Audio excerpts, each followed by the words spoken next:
Hey, everybody, and welcome to your custom deep dive. Today, we're going to be diving into, well, building a healthier lifestyle. And, Yeah? and not even just the diets, the workouts, but Right. like how to actually make those choices stick long term. Yeah, it is fascinating, isn't it? We can get so caught up in all the specifics about it, Hmm. and we kind of forget that the real kind of secret ingredient to all of it is the motivation. It's like having all the tools in the garage, but no desire to actually build anything. Exactly. Luckily, the sources you shared are all about understanding, like really boosting that drive. Yeah, and they make a really, I think, crucial distinction between intrinsic and extrinsic motivation. So think of it this way. Are you making changes because they genuinely feel good? That's intrinsic. Yeah. Or are you driven by maybe some external rewards, wanting to fit into a certain size or something, or trying to impress somebody else? That would be more extrinsic. Okay, I get the difference, but why does it even matter in the long run? Well, thinking about it like this, extrinsic motivation is kind of like sprinting to a finish line. You know what I mean? Hmm. It can be really powerful, but it's a short-term thing. It fades pretty fast.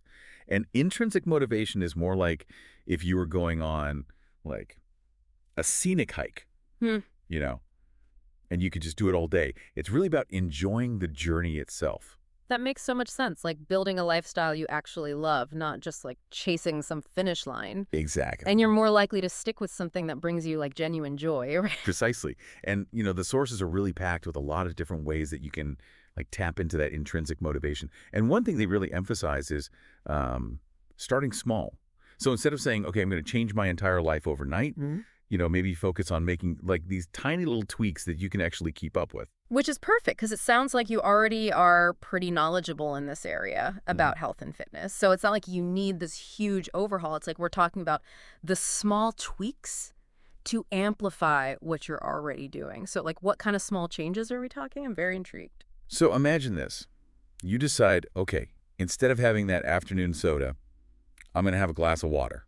Okay. Or, you know what, I'm going to wait for the lift. I'm just going to take the stairs today. Okay. Or, you know what, I'm going to try to incorporate 5 minutes of mindful breathing into my day. Yeah. And it might seem like small potatoes, but But it's like that compound. You know how my financial advisor's always talking about compound interest? It's yes, like the health equivalent. it is. That's a great analogy. And there's actually hard science behind this. There have been studies that have shown that people who focus on these really small incremental changes are actually more likely to stick with them long term than those who try to do Yeah. these radical transformations. So it's less about willpower and more about working with our natural tendencies. Yes, exactly. That's way less intimidating. Yeah. Because our brains, I mean, think about it, they thrive on routines, achievable goals. Hmm. And so when we're setting ourselves up for these smaller wins, it's like we build this momentum and it gives us more confidence, and then that fuels us to want to keep going. Okay, I'm totally on board with this whole small changes approach. But how do we actually like put it into practice? So this is where that personalized action plan comes in. Yeah. And one of the sources actually lays out a really brilliant step-by-step guide for this.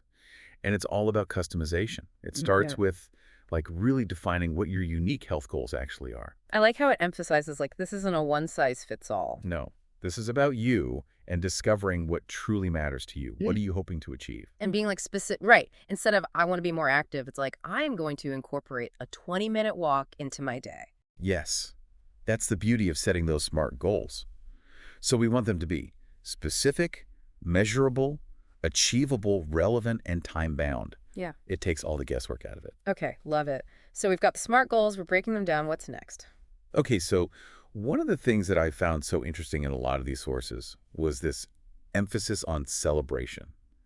So we're actually talking about rewarding yourself for these milestones, whether they're big or small. It's not just about, being disciplined and having a lot of grit. It's got to be enjoyable too. You want to enjoy the journey. Well, hold on. This feels almost revolutionary to me because Yeah. we're so used to associating healthy living with like restrictions and deprivation. And this is like, no, we're celebrating. I like where this is going. Yes, exactly. It's about really shifting our mindset from punishment to pleasure.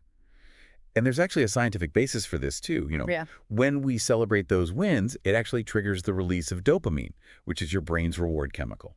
Oh, So it actually okay. makes you feel good. So we basically need to become like our own personal cheerleaders. I'm Yes. here for that.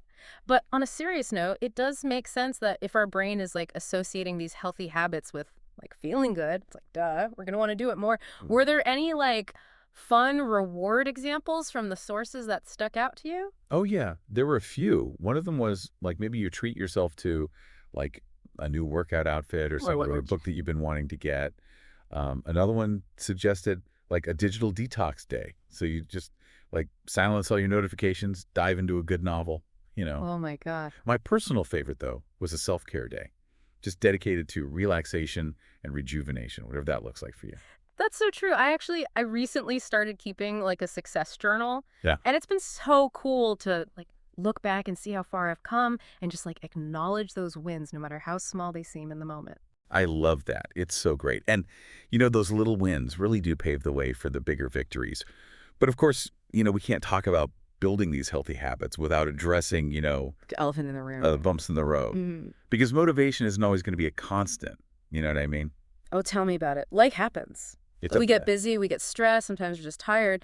So how do the sources suggest we navigate those little like dips in motivation, asking for a friend? Well, your friend is in good company because it happens to all of us. Yeah. One of the sources actually called it like a natural part of any journey, not just health. Right. The real key, though, that Huh. they emphasized is how we respond to them. Hmm. And it all comes down to self-compassion. Yeah, okay. So less, I totally blew it, and more, okay, this happened. What can I learn? Exactly. How can I get back on track? Yes.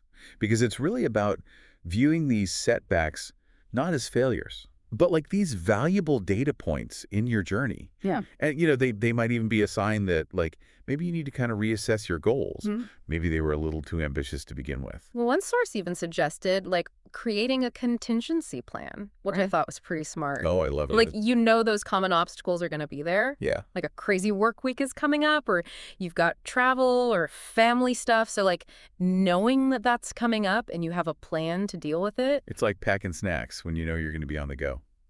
You're setting yourself up for success.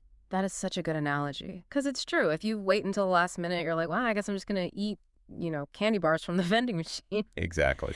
I also noticed there was a lot of emphasis on mindfulness in those moments. Yes. Can you speak to that a little bit more? Yeah, because mindfulness could be like a total game changer, especially when it comes to, maintaining motivation. Yeah. And it's really just about grounding yourself in the present moment, acknowledging those difficult feelings without judgment, and then kind of choosing how you want to respond. So instead of like that negative self-talk spiral after like quote unquote a bad day, Yeah. it's like, okay, pause, take a breath. Yes. What can I do to like support myself right now that would feel really good? Exactly. And sometimes that might look like taking a break. Ah. Maybe you adjust your expectations a little bit, Yeah. or even just reminding yourself that progress, it's not always linear. Right. It's a journey. There are peaks and valleys, and that's okay. Yeah. What really matters is that we keep showing up for ourselves, Yes. Love it. even when it's tough. This is all resonating so much. And it's like we're building a muscle, that self-compassion muscle. Yes. The more we practice it, the stronger it gets. Yes. One thing that's been coming up for me a lot is this idea of sustainability. Yes. It's not about reaching like this destination. It's like creating a lifestyle that supports it long term. Yes. And the sources have a lot of really good tips on like how to actually do that. And one that I really liked was to like find activities that you actually enjoy. Oh, yeah. Because if you hate running, you're probably not going to keep running. But if you love to dance, then incorporate that into your routine. I love that. Honoring what actually feels good for your body, your personality. Yes. It's about creating a lifestyle that supports your well-being, not one that you feel like you have to force yourself to do.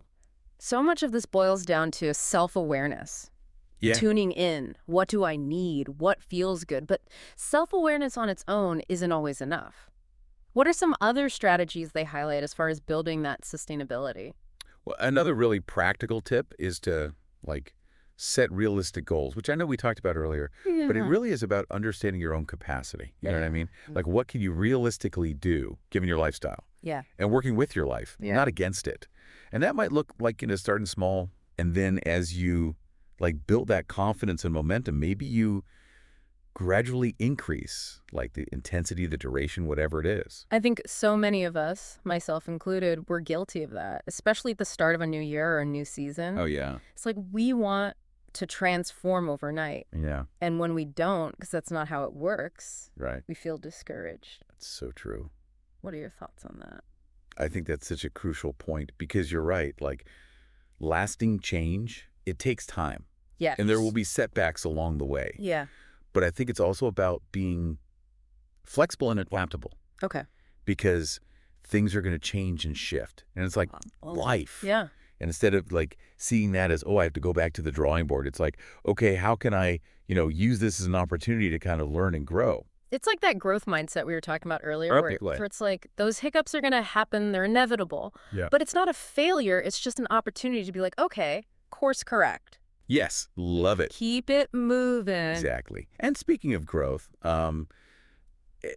our sources also touched on the importance of like lifelong learning when it comes to this stuff. Lifelong learning, huh? So Yeah. it's not just checking the boxes and being done. It's like staying curious. Yeah, Like our approaches to health can like evolve as we do. exactly. I like that. And actually, one of the sources pointed out that, health research, it changes all the time. So we have to be open to like new findings and stuff too. Yeah. And they even suggested like exploring different avenues of learning. So it can be books, it could be podcasts, maybe online courses, Yeah. just to kind of keep deepening your own understanding of this stuff. It's like we become like our own health advocates. We're Yeah. really taking charge and like being proactive. I was listening to this podcast the other day. Yeah.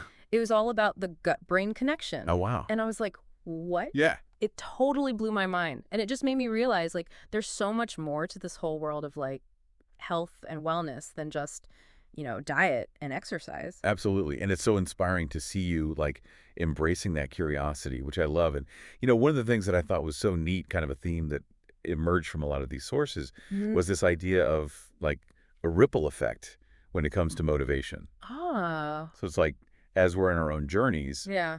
it can actually inspire and support the people around us. I love that. Like this chain reaction of like good stuff. Exactly. We start with ourselves and it expands outward, like Yeah. our families, our friends, Exactly. maybe even like our communities, Absolutely. And it doesn't have to be like this big grand thing either. Like, maybe you share your story with somebody Right. or you're just leading by example or even just offering a listening ear, to somebody who's like also trying to, make some changes. Mm-hmm. Some of them even talked about like joining wellness groups or, online communities Yeah. to have that kind of support and accountability. It's like that saying, if you want to go fast, go alone. If you want to go far, go together. Yes, I love that. And speaking of going far, we've covered so much ground in this deep dive. We really have. It's kind of amazing. It's been quite a journey, hasn't it? What do I mean, we've talked about everything from like the different nuances of motivation to like actually like building those sustainable habits, Yeah. learning how to like roll with the punches, when those setbacks inevitably pop up and Yeah. just use them as opportunities to grow. So as we kind of wrap up here, what's like the key takeaway that you're hoping our listener is walking away with today? I think it really boils down to this, creating a healthier life. It's not about striving for this like finish line, Right. It's really about embracing the journey, Yes. figuring out what lights you up, what motivates you, Yes. and celebrating every step along the way. Beautifully said. And remember, you don't have to do it alone. Lean on that support system. Celebrate those wins no matter how small they are. Yes. And like never underestimate the power of those small but consistent changes. Yes, love it. Amazing. Well, this has been so insightful. Thank you for taking a deep dive with me. Oh, thank you for having me. This was so fun. And to all of our listeners out there, we'll catch you next time on The Deep Dive.